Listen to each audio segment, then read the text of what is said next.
All right, we are in Bridge, and we have a picture of Walter and his best friend Ito. This image has been edited in Camera Raw already. When you see an image like this that has the crop mark, that means it's been edited in Camera Raw, but also cropped. So I'm going to go back here, double click on this image. Takes us into Camera Raw, and you can see I've already done some editing.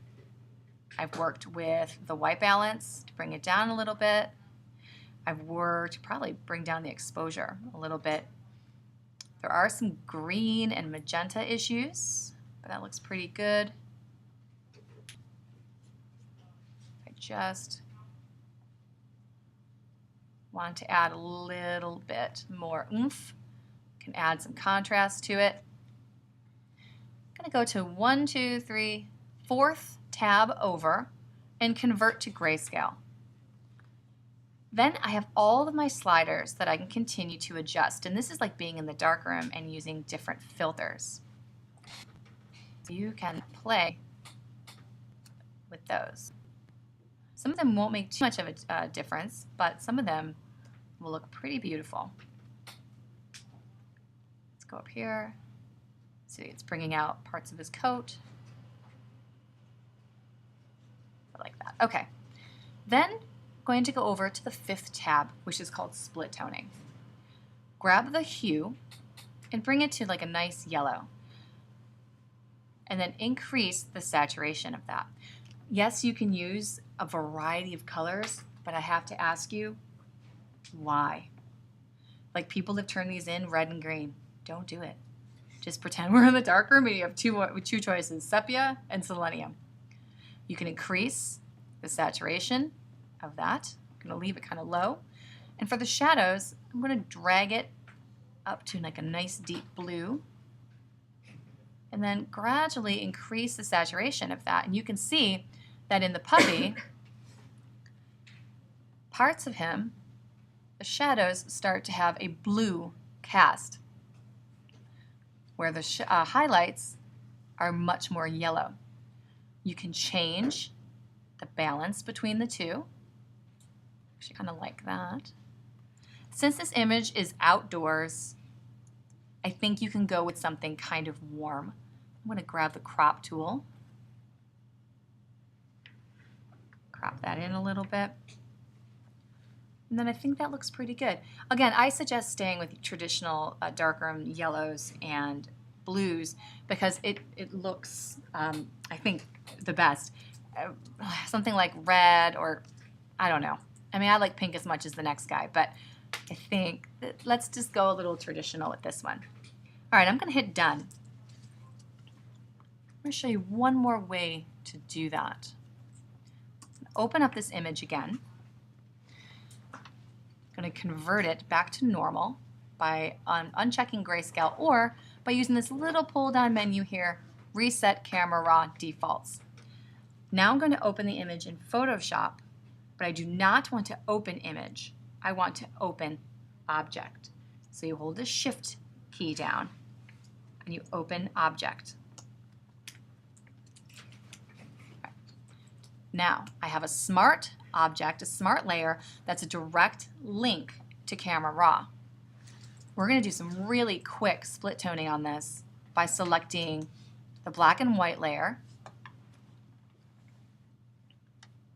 and adjusting the values just like we did in Camera Raw.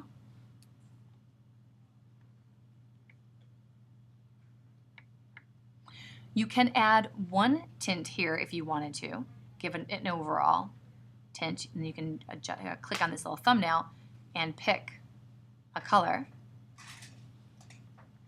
if you just wanted one tint, but in this case we want both. We want two. So I'm going to throw that black and white layer away and I'm going to go to the gradient map adjustment layer and the adjustment panel, gradient map. Now you'll see the gradient map has been preset to something crazy. So let's click in this field right here and pull up our presets. This little sprocket here will allow us to add photographic toning. Hit OK.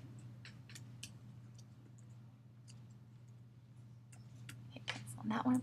And then you can see it added a bunch of photographic toning. So we can click any one of these. Now, you'll see when you hover over them that some of them are gold toning, some of them are sepia blue, gold sepia. I would say play around with these, but if you're like, man, it's not exactly what I want, you can go in here into the actual gradient slider and change it. So this one here, this color, I think it could be a little yellower, a little warmer. I'm going to make that more of an olive. Move it down there. I'm going to make this, oh good, it's already a pure black. Not sure if I need that slider. And then the blue, got this other blue slider. I'm going to get rid of that slider just by selecting the slider and pulling off. Okay? You can add a slider just by clicking. Got too many, you can drag it off. And then move these sliders around, change the colors.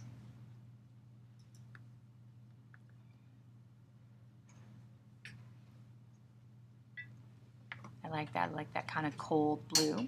Okay. You can add an opacity stop by clicking on the top and moving that around, and that will affect the way the gradient looks. And hit OK. That may be exactly what you want. If not, you can change the layer blending mode.